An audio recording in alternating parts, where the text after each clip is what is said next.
Hello everyone, welcome back to the LittleBigPlanet Karting commentary. In this part, we're gonna continue on with the space base. We're gonna go into space with the spaceship. Though, I will say this, when I first saw this, scene, I didn't like how the ship looked. Uh, it was supposed to be like all white compared to like in the sequel in Little Big Planet 2. Little Big Planet 2. Eek. It was supposed to be like white.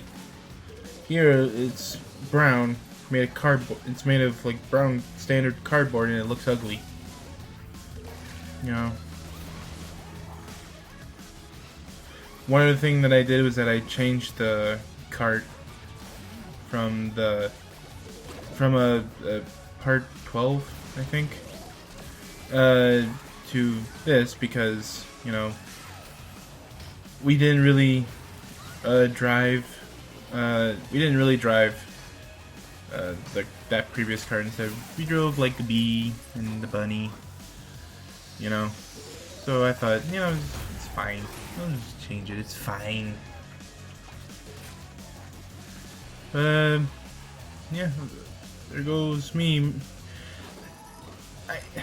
It's kind of hard to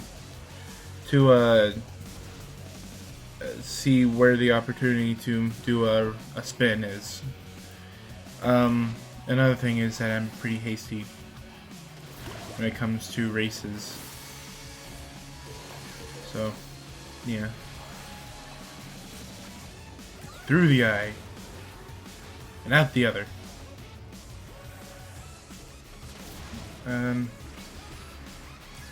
I do want to continue talking about the South by Southwest panel. The Sonic panel.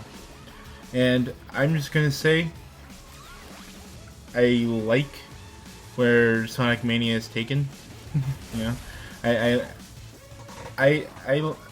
I'm not too big on 2D platformers, but I can enjoy them when I can.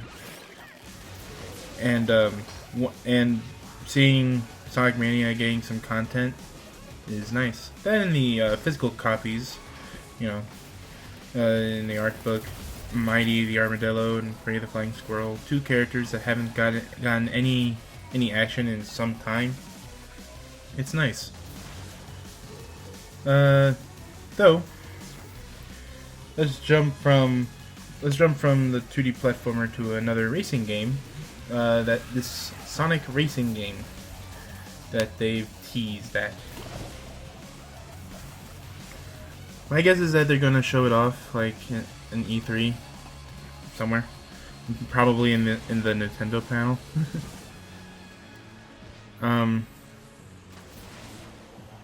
And the first track's probably gonna be Green Hill. I know people are gonna be sick of Green Hill. I know people are sick of Green Hill at this point, but I think it really is going. The first track is going to be Green Hill. Whether or not the other level themes are gonna return, you know, like Chemical Plant, if it's going to be the second race or anything like that, or if they're gonna have new themes for the tracks, you know. Makes me wonder. And what does make me wonder is if they're going to bring in the design philosophies from Transformed, you know, Sonic and Sega Sonic and All Stars Racing Transformed. One of the things that stood out from that game, outside of like transformations, was that in certain tracks, the track itself will change at some point, either all 3 laps or at the final lap.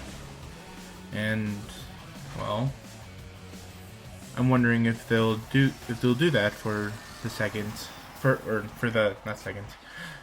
the newest Sonic racing game. Makes me wonder. But yeah, that was a race.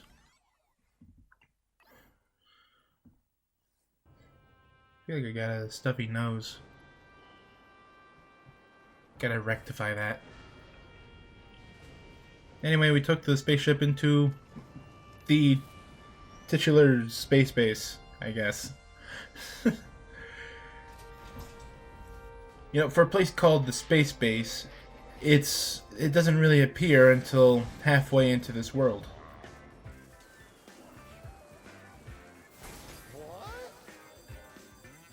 Down he goes. Oof. Alright. Tune in to this funky station. The show's about to start.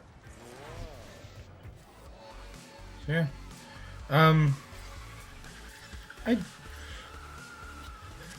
There's one other thing I didn't mention about this game. It's the music. Well, like any Little Big Planet game, it has its own share of original music and licensed music, which they're mostly electronica music. Though there is some that stand out.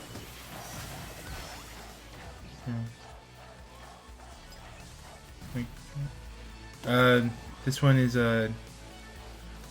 this one's a Happy Birthday by Dom, I think. At least I think that's what it's called. But yeah, it's mostly electronic music, and I think this fits in for this song fits in well with a Little Big Planet themed racing game.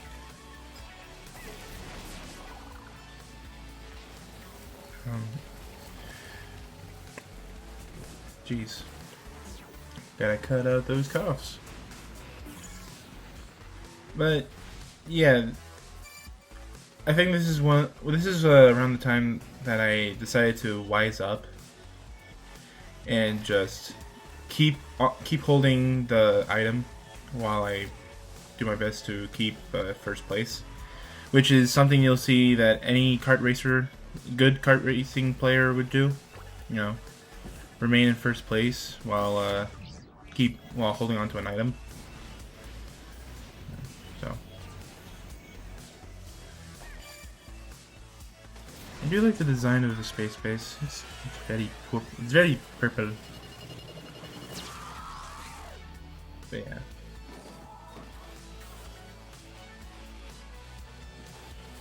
Well, I can tell you this, that first place rocket, it is no blue shell. And that's mainly because of the fact that, well, the computer players, they don't really catch up to you. You know, there is no rubber banding in place. At least, not to my knowledge. But it does feel like that, in Mario Kart, there is some amount of rubber banding. That's mainly because Nintendo wanted to make a racing game that had a lot of close calls, or a lot of close races. So that's why the blue shell was invented. Yeah, just because you have a first place rocket that aims at the first place player doesn't really mean that you have taken out of their spot. You know, they could just get back up again, especially when all the carts essentially control the same, leading to very boring races. At least with Mario Kart, each kart is different, or at least in 7 and 8, you get to customize your own kart with its own stats. And for some reason, all the players that I've seen play Mario Kart 8 and Deluxe always go for the slick tires. I do not know why they do that. I guess for top speed, but yeah. Well, that's the part. See you guys in the next part where we continue on the space base. Peace!